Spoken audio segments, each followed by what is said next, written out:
Today, we will travel back to the Middle Ages to explore summer hardships.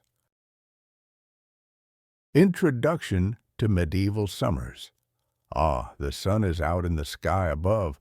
Beautiful. But if you were living in medieval times, how would you cope with struggling water infrastructure, crop vulnerability, and poor health care? Surprisingly, these are issues we still face today in modern England with just a hint of sun. If it's tough now, imagine how much harder it was back then. Summer was a bustling time for peasants, not a season for lounging by the pond. Today, we'll journey back to the Middle Ages to explore how medieval folks managed the heat. The heat is on. In his mid-13th century encyclopedia, philosopher Bartholomew Anglicus described summer as a hot and dry season lasting 3 months, from June 17th to September 18th. June marked the beginning of harvest season, bringing long periods of heat and often droughts. The sun blazed down, leading to heat exhaustion and sunstroke for those laboring in the fields. Anglicus noted that the sun's rays caused an excess of yellow bile, a component of the humoral theory that dominated medieval medicine.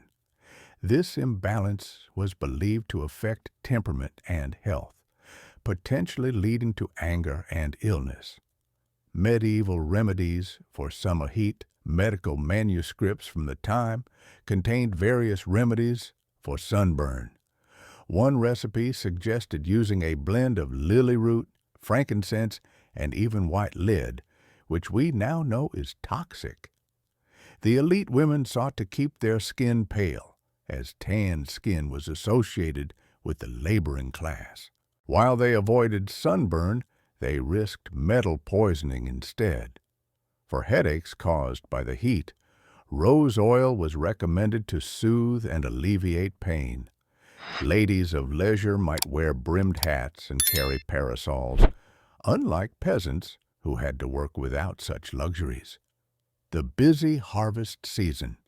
As summer progressed, the harvest season kicked off with haymaking in June and July. Hay was crucial for feeding livestock during winter. Peasant families often had to ration their food to fatten pigs for winter consumption. Everyone participated in the harvest, from young to old, laboring under the scorching sun.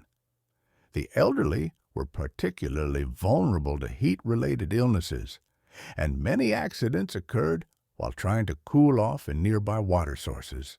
Swimming was not a common skill, leading to tragic drownings. Work and wages in the summer was a time of hard work, with laborers often paid in sheaves of wheat instead of money. Some peasants even had to provide their own tools for harvesting. The work was grueling, and many relied on ale to quench their thirst, mixing alcohol with hard labor.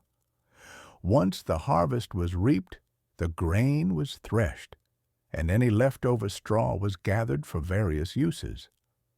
The gleaning rites allowed peasants to collect leftover grains, a vital supplement to their diet. Accidents and dangers. With increased construction work during summer, accidents were common. A significant percentage of fatal accidents occurred among laborers involved in building projects. The belief that summer air was corrupted persisted until the 1880s, with many attributing illnesses to bad air. Fire hazards also escalated during hot, dry summers, prompting royal ordinances to keep water pots at the ready to combat potential fires. Conclusion: life in medieval summers. For medieval peasants, summer was a busy, demanding time, with around 90% of the population engaged in agriculture. They sought ways to protect themselves from the heat, used rudimentary forms of sunscreen, and worried about droughts and wildfires. Thank you for joining us on this journey through medieval madness. If you enjoyed this episode, let us know in the comments what content you'd like to see next. Don't forget to subscribe for our weekly videos.